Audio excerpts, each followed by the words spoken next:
আসসালামু আলাইকুম রহমতুল্লাহি অবরাকাতু।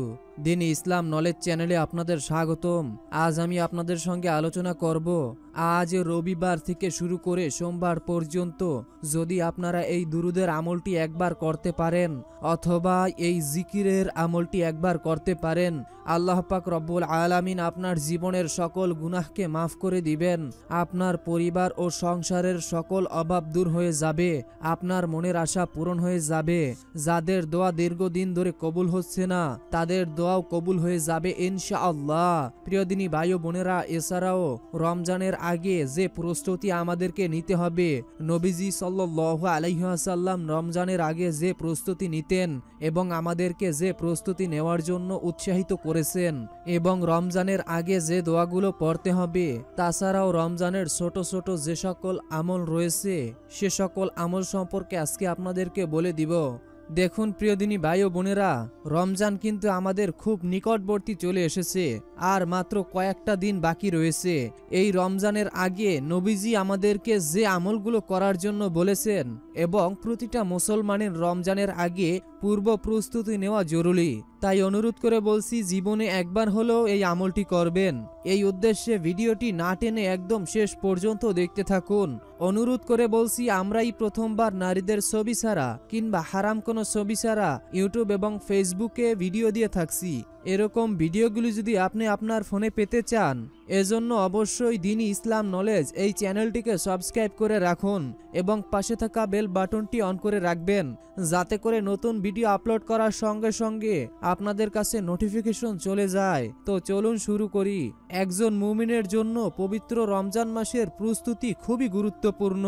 প্রিয় নবী হযরত মুহাম্মদ সাল্লাল্লাহু আলাইহি ওয়াসাল্লাম রমজানের আগে 2 মাস জুড়ে অর্থাৎ রজব ও শাবান মাসে বেশি বেশি নফল ইবাদাত ও রোজা রাখার অভ্যাস করতেন। রজবের শুরু থেকেই রাসূল সাল্লাল্লাহু আলাইহি ওয়াসাল্লাম একে একে সব ব্যস্ততা কমিয়ে এনে ইবাদাত বন্দিগিতে মশগুল হতেন এবং প্রিয় মাস রমজানের জন্য প্রহর গুনতেন। হযরত আনাস রাদিয়াল্লাহু তাআলা আনহু থেকে বর্ণিত, তিনি বলেন, পশ্চিম আকাশে রজবের চাঁদ দেখা গেলেই প্রিয় নবী আবেগময় কণ্ঠে মহান আল্লাহ তাআলার দরবারে দোয়া করতেন, আল্লাহুম্মা বারিক লানা ফি রাজাব ও শাবান ও বাল্লিগনা রমাদান। অর্থ, হে আল্লাহ, আমাদের জন্য রজব ও শাবান মাস বরকতময় করে দিন আর আমাদের হায়াত রমজান মাস পর্যন্ত পৌঁছে দিন। সুবহানাল্লাহ, সুবহানাল্লাহ। এভাবেই রজবের দিনরাত অশ্রুসিক্ত নয়নে প্রতীক্ষা করতেন নবী করিম সাল্লাল্লাহু আলাইহি ওয়াসাল্লাম ও তার সাহাবায়ে কেরামরা। হযরত আয়েশা রাদিয়াল্লাহু তাআলা আনহা থেকে বর্ণিত, রাসূল সাল্লাল্লাহু আলাইহি ওয়াসাল্লাম শাবান মাসের দিন তারিখের প্রতি অধিক লক্ষ্য রাখতেন, যা অন্য মাসের ক্ষেত্রে রাখতেন না। তাই শাবান মাস এলে আরো বেশি নফল ইবাদাত ও রোজা পালন করতেন আমাদের প্রিয় নবী হযরত মুহাম্মদ সাল্লাল্লাহু আলাইহি ওয়াসাল্লাম। যেসব কাজের মাধ্যমে আমরা নিজেদের পবিত্র রমজান মাসের জন্য প্রস্তুতি করতে পারি। রমজান গুনাহ মাফের মাস, তাই এখন থেকেই একানিষ্ঠভাবে আল্লাহর পথে ফিরে না এলে রমজানে তওবার নসিব নাও হতে পারে। আল্লাহ তাআলা বলেন, আর হে মুমিনগণ, তোমরা সবাই আল্লাহর কাছে তওবা করো যাতে সফল কাম হতে পারো। সূরা নূর আয়াত 31। আমরা আগে বলেছি, মহানবী সাল্লাল্লাহু আলাইহি ওয়াসাল্লাম রজব মাসের চাঁদ ওঠার পর থেকেই রমজানের জন্য প্রস্তুতি হতেন এবং মহান আল্লাহ তাআলার কাছে রমজান পর্যন্ত বেঁচে থাকার আকুতি জানাতেন। বলতেন, হে আল্লাহ, আমাদের জন্য রজব ও শাবান মাসকে বরকতময় করে দিন এবং আমাদের রমজান পর্যন্ত বাঁচিয়ে রাখুন। রমজানের আগমনে খুশি হওয়া। রমজান মাস একজন মুসলমানের প্রতি আল্লাহ তাআলার বিশেষ নিয়ামত, আর আল্লাহ তাআলা বলেন, বলো এটি আল্লাহ তাআলার অনুগ্রহ ও তার দয়া, কাজেই এতে তারা আনন্দিত হোক। এটি তারা যা সঞ্চয় করে রাখবে তা থেকে উত্তম। সুবহানাল্লাহ। আবু সালমা বলে, আমি আয়েশা রাদিয়াল্লাহু তাআলা আনহুকে বলতে শুনেছি, আমার উপরে গত রমজানে যে সকল রোজা বাকি থাকলো আমি শাবান মাস ছাড়া তা অন্য কোনো মাসে আদায় করতে পারতাম না। আয়েশা রাদিয়াল্লাহু তাআলা আনহু বলেন, আমি রাসূল সাল্লাল্লাহু আলাইহি ওয়াসাল্লামকে রমজান মাস ছাড়া অন্য কোনো মাসে গোটা অংশ রোজা পালন করতে দেখিনি। এবং শাবান মাস ছাড়া অন্য কোনো মাসে অধিক সিয়াম পালন করতে দেখিনি। অর্থাৎ দিনী ভাই ও বোনেরা, এই মাস হচ্ছে ইবাদত বন্দিগির মাস, রমজানের প্রস্তুতি নেওয়ার মাস। তো প্রিয় দিনী ভাই ও বোনেরা, এখন আমি আপনাদেরকে আমল এবং দোয়াগুলো বলে দিব। তবে তার আগে আমরা আমাদের প্রিয় নবী হযরত মুহাম্মদ সাল্লাল্লাহু আলাইহি ওয়াসাল্লামের উপরে দুরূদ পড়ার কিছু ফজিলাত জানবো। আমাদের নবী হযরত মুহাম্মদ সাল্লাল্লাহু আলাইহি ওয়াসাল্লাম গোটা মানব জাতির জন্য আল্লাহ তাআলার সর্বশ্রেষ্ঠ দূত। তাই তার প্রতি বিশেষ অনুগত ছাড়া আল্লাহতে বিশ্বাস ও আল্লাহর অনুগতের দাবি অর্থহীন। কোরআনের বিভিন্ন জায়গায় এই বিষয়টি ঘোষিত হয়েছে। আল্লাহকে পাওয়ার একমাত্র পথ শেষ নবী হযরত মুহাম্মদ সাল্লাল্লাহু আলাইহি ওয়াসাল্লামের অনুসরণ ও অনুকরণ করা। তাই তার জন্য হৃদয়ের গভীরে মহাব্বত ও ভালোবাসা পোষণ করা, তার জন্য আল্লাহ তাআলার দরবারে কায়েম অনুবাক্যে দোয়া করা প্রত্যেক উম্মতি মুহাম্মাদির ইমানি দায়িত্ব। আল্লাহ তাআলা বলেন, নিশ্চয়ই আল্লাহ নবীর উপরে রহমত নাজিল করেন, ফেরেশতাও তার জন্য রহমতের দোয়া করেন। সুতরাং হে মুমিনগণ, তোমরাও তার প্রতি দুরূদ পড়ো, অধিক পরিমাণে সালাম পাঠাও। সূরা আহজাব আয়াত ৫৬। নবীর উপরে দুরূদ পাঠের মহত্ব ফজিলাত অনেক বেশি। তার মধ্য থেকে কয়েকটি ফজিলাতের কথা আমি আপনাদেরকে বলে দিচ্ছি, এরপরে দোয়া এবং আমলগুলো বলে দিব। দুরূদ রহমত, মাগফিরাত ও মর্যাদাবান হওয়ার আমল। হযরত আব্দুল্লাহ ইবনে আমর ইবনুল আস রাদিয়াল্লাহু থেকে বর্ণিত, তিনি বলেন, আল্লাহর রাসূল সাল্লাল্লাহু আলাইহি ওয়াসাল্লামকে বলতে শুনেছি যে আমার উপরে একবার দুরূদ পড়বে, বিনিময়ে আল্লাহ তাআলা তার উপরে 10টি রহমত নাজিল করবেন। অন্য হাদিসে হযরত আনাস রাদিয়াল্লাহু থেকে বর্ণিত, রাসূল করিম সাল্লাল্লাহু আলাইহি ওয়াসাল্লাম বলেন যে আমার উপরে একবার দুরূদ পড়বে, আল্লাহ তার উপরে 10 বার রহমত নাজিল করবেন, তার 10টি গুনাহ ক্ষমা করে দেওয়া হবে এবং 10টি দরওয়াজা বুলন্দ করে দেওয়া হবে। সুবহানাল্লাহ। যে ব্যক্তি নবীর প্রতি দুরূদ পড়বে, ফেরেশতারা তার জন্য মাগফিরাতের দোয়া করবেন। হযরত আমর ইবনে রাবিয়া রাদিয়াল্লাহু বলেন, আমি আল্লাহর রাসূল সাল্লাল্লাহু আলাইহি ওয়াসাল্লামকে খুতবার মাধ্যমে বলতে শুনেছি, আমার উপরে দুরূদ পাঠকারী যতক্ষণ দুরূদ পড়বে, ফেরেশতা তার জন্য দোয়া করতে থাকবে ততক্ষণ। সুতরাং বান্দার ইচ্ছা সে দুরূদ বেশি পড়বে না কম পড়বে, তা একান্তই তার ইচ্ছা। সে যদি বেশি দুরূদ পড়ে, ফেরেশতা তার জন্য বেশি দোয়া করবে। দুরূদবিহীন দোয়া আসমান জমিনের মাঝখানে ঝুলন্ত অবস্থায় থাকে। হযরত ওমর ইবনে খাত্তাব রাদিয়াল্লাহু তাআলা আনহু বলেন, যে পর্যন্ত তুমি তোমার নবী সাল্লাল্লাহু আলাইহি ওয়াসাল্লামের উপরে দুরূদ না পড়বে, ততক্ষণ দোয়া আসমানে যাবে না, আসমান জমিনের মাঝখানে ঝুলন্ত অবস্থায় থাকবে। তাই অবশ্যই আপনাদের দোয়া কবুল করাতে হলে নবীর প্রতি দুরূদ পড়তে হবে। দুরূদ পাঠকারীর জন্য নবীর সুপারিশ অবধারিত। রাসূল সাল্লাল্লাহু আলাইহি ওয়াসাল্লাম বলেছেন, যে ব্যক্তি আমার প্রতি দুরূদ পাঠ করবে, তার জন্য আমার সুপারিশ অবধারিত হয়ে যাবে। সুতরাং বান্দার ইচ্ছা সে আমার প্রতি দুরূদ পড়বে কি পড়বে না, তা একান্তই তার ইচ্ছা। কিয়ামতের দিন নবীজির সবচেয়ে নিকটবর্তী হবে। হযরত আব্দুল্লাহ ইবনে মাসউদ রাদিয়াল্লাহু তাআলা আনহু থেকে বর্ণিত, আল্লাহর রাসূল সাল্লাল্লাহু আলাইহি ওয়াসাল্লাম বলেছেন, কিয়ামতের দিন ওই ব্যক্তি আমার সবচাইতে নিকটবর্তী হবে যে আমার উপরে সবচেয়ে বেশি দুরূদ পড়েছে। এখন আপনারা চাইলে দুরূদের আমলটি করতে পারেন। প্রিয় দিনী ভাই ও বোনেরা, দুরূদের ফজিলাত অনেক অনেক বেশি। আমি যদি আপনাদেরকে দুরূদের ফজিলাত সম্পর্কে বলতে চাই, অনেক সময়ের দরকার। তো আজ যেহেতু ফজিলাতপূর্ণ একটি দিন এবং সামনে রমজান মাস আসতেছে, এই রমজান মাসের প্রস্তুতি নেওয়ার জন্য আমাদেরকে একটি আমল করতে হবে। সেই আমলটি হচ্ছে পবিত্র কোরআনের সূরা ইয়াসিনের তেলাওয়াত শোনা। দিনী ভাই ও বোনেরা, মা ও বোনেরা, সূরা ইয়াসিনকে পবিত্র কোরআনের হৃদয় বা হৃৎপিণ্ড বলা হয়েছে। যে ব্যক্তি যেই উদ্দেশ্য নিয়ে এই সূরা ইয়াসিনকে শুনবে, আল্লাহ তাআলা তার সেই উদ্দেশ্য পূরণ করে দিবেন। এবং এই সূরাটি আপনি যতক্ষণ শুনবেন, প্রতিটা হরফে আপনার আমলনামায় 10টি নেকি ফেরেশতারা লিখে দেবেন। আল্লাহ তাআলার ফেরেশতারা আপনাদের উপর থেকে সকল প্রকার বিপদ উঠিয়ে নেবেন, বালা মুসিবত সরে যাবে। যারা ক্ষতিগ্রস্ত অবস্থায় আছেন, যারা ঋণগ্রস্ত, যাদের অভাব রয়েছে, অনুরোধ করে বলবো এই সূরাটি শুনুন, আপনার মনের আশা পূরণ হবে, গুনাহ মাফ হবে, প্রতিটা হরফে আমলনামায় 10টি নেকি আপনার যোগ হবে এবং আপনার জন্য আল্লাহ তাআলার রহমতের দুয়ার খুলে দিবেন। তো এজন্য মহান আল্লাহর কাছে দোয়া করি, হে আল্লাহ, আজ যেই উদ্দেশ্যে আপনার পবিত্র কোরআনের সূরা ইয়াসিনের এই তেলাওয়াতটি প্রথম থেকে শেষ পর্যন্ত মনোযোগ সহকারে শুনবে। আপনি সকলের মনের আশা পূরণ করে দিন, সকলের সকল সমস্যা দূর করে দিন। যারা অভাবী আপনি তাদের অভাব দূর করে দিন। হে আল্লাহ, যারা গুনাহ মাফের উদ্দেশ্যে এই সূরাটি শুনতেছে আপনি তাদের গুনাহকে মাফ করে দিন। হে আল্লাহ, আমি তো জানি না কার কোন ধরনের সমস্যা রয়েছে, আপনি তো আলিমুল গায়ব। বান্দার মনে এখন পর্যন্ত যেই কথার আবির্ভাব হয়নি আপনি সেই কথাটাও জানেন।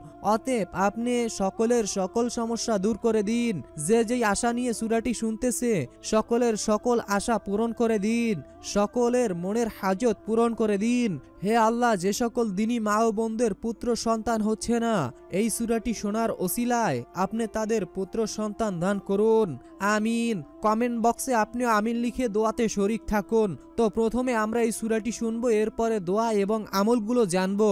তো সর্বপ্রথম মনোযোগ সহকারে আমরা এই পবিত্র কোরআনের ফজিলাতপূর্ণ সূরাটি শুনতে থাকি। أعوذ بالله من الشيطان الرجيم. بسم الله الرحمن الرحيم. تبارك الذي بيده الملك وهو على كل شيء قدير. الذي خلق الموت والحياة ليبلوكم أيكم أحسن عملا وهو العزيز الغفور.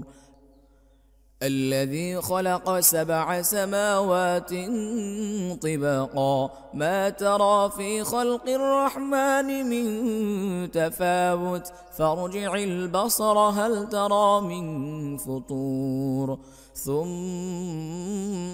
ارجع البصر كرتين ينقلب إليك البصر خاسئا وهو حسير. ولقد زينا السماء الدنيا بمصابيح وجعلناها رجوما للشياطين وأعتدنا لهم عذاب السعير. وللذين كفروا بربهم عذاب جهنم وبئس المصير. إذا ألقوا فيها سمعوا لها شهيقا وهي تفور تكاد تميز من الغيظ كلما ألقي فيها فوج سألهم خزنتها ألم يأتكم نذير. قالوا بلى قد جاءنا نذير فكذبنا وقلنا ما نزل الله من شيء إن أنتم إلا في ضلال كبير. وقالوا لو كنا نسمع أو نعقل ما كنا في أصحاب السعير. فاعترفوا بذنبهم فسحقا لأصحاب السعير. إن الذين يخشون ربهم بالغيب لهم مغفرة وأجر كبير. وأسروا قولكم أو اجهروا به إنه عليم بذات الصدور. ألا يعلم من خلق وهو اللطيف الخبير. هو الذي جعل لكم الأرض ذلولا فامشوا في مناكبها وكلوا من رزقه وإليه النشور. أأمنتم من في السماء أن يخسف بكم الأرض فإذا هي تمور. أم أمنتم من في السماء أن يرسل عليكم حاصبا فستعلمون كيف نذير. ولقد كذب الذين من قبلهم فكيف كان نكير. أولم يروا إلى الطير فوقهم صافات ويقبضن ما يمسكهن إلا الرحمن إنه بكل شيء بصير. أمن هذا الذي هو جند لكم ينصركم من دون الرحمن إن الكافرون إلا في غرور. أمن هذا الذي يرزقكم إن أمسك رزقه بل لجوا في عتو ونفور أفمن يمشي مكبا على وجهه أهدى أمن يمشي سويا أمن يمشي سويا على صراط مستقيم قل هو الذي أنشأكم وجعل لكم السمع والأبصار والأفئدة قليلا ما تشكرون قل هو الذي ذرأكم في الأرض وإليه تحشرون ويقولون متى هذا الوعد إن كنتم صادقين قل إنما العلم عند الله وإنما أنا نذير مبين فلما رأوه زلفة سيئت وجوه الذين كفروا وقيل هذا الذي كنتم به تدعون قل أرأيتم إن أهلكني الله ومن معي أو رحمنا فمن يجير الكافرين من عذاب أليم قل هو الرحمن آمنا به وعليه توكلنا فستعلمون من هو في ضلال مبين قل أرأيتم إن أصبح ماؤكم غورا فمن يأتيكم بماء معين صدق الله العظيم প্রিয় দিনী ভাই ও বোনেরা, মা ও বোনেরা, আমি আশা করি আপনারা সকলেই মনোযোগের সাথে এই সূরাটি শুনেছেন। তো এখন আপনাদেরকে দোয়া এবং আমলগুলো বলে দেওয়া হবে, মনোযোগের সাথে শুনবেন। আল্লাহুম্মা ইন্নী আসআলুকা বি আন্নী আশহাদু আন্নাকা আনতাল্লাহু লা ইলাহা ইল্লা আনতাল আহাদুস সামাল্লাযী লাম ইয়ালিদ ওয়া লাম ইউলাদ ওয়া লাম ইয়াকুল্লাহু কুফুয়ান আহাদ। আপনাদের সুবিধার জন্য আরো একবার বলে দিচ্ছি, আল্লাহুম্মা ইন্নী আসআলুকা বি আন্নী আশহাদু আন্নাকা আনতাল্লাহু লা ইলাহা ইল্লা আনতাল আহাদুস সামাল্লাযী লাম ইয়ালিদ ওয়া লাম ইউলাদ ওয়া লাম ইয়াকুল্লাহু কুফুয়ান আহাদ। আশা করি আপনারা শুনতে পেরেছেন। তো এখন আপনাদেরকে যে দোয়া বলে দেওয়া হবে, এই দোয়াটির ফজিলাত অনেক অনেক বেশি। কেননা নবীর প্রতি দুরূদ যে ব্যক্তি পড়বে তার ভাগ্য এবং কপাল দোনোটাই খুলে যাবে, আর যে ব্যক্তি নবীর প্রতি দুরূদ পড়বে না সে সবচাইতে কৃপণ, সে সবচাইতে দুর্ভাগা কপাল পোড়া। বিসমিল্লাহির রহমানির রহিম। আল্লাহুম্মা সাল্লি আলা মুহাম্মাদ ওয়া আলা আলি মুহাম্মাদ কামা সাল্লাইতা আলা ইব্রাহিম ওয়া আলা আলি ইব্রাহিম ইন্নাকা হামিদুম মাজিদ। اللهم بارك على محمد وعلى آل محمد كما باركت على إبراهيم وعلى آل إبراهيم ইন্নাকা হামিদুম মাজিদ। আশা করি আপনারা সকলেই মনোযোগের সাথে এটি শুনতে পেরেছেন। তো এখন আপনাদেরকে নবীর সঙ্গে জান্নাতে যাওয়ার দোয়াটি বলে দেওয়া হবে। রাদিতু বিল্লাহি রাব্বাও ওয়া বিল ইসলামি দীনাও ওয়া বি মুহাম্মাদিন নাবিয়্যা রাসূলা সাল্লাল্লাহু আলাইহি ওয়াসাল্লাম। আশা করি আপনারা এটিও শুনতে পেরেছেন। তো এখন আপনাদেরকে যে দোয়া বলে দেওয়া হবে দিনী ভাই ও বোনেরা, গুনাহ মাফের দোয়া। গুনাহ আমাদের সবারই জীবনে আছে কম বেশি, কিন্তু আমরা প্রতিনিয়ত যদি আল্লাহর কাছে গুনাহ মাফের জন্য ক্ষমা চাই তাহলে কিন্তু আমাদের পার্থিব জীবনের গুনাহ আল্লাহ ক্ষমা করে দিবেন।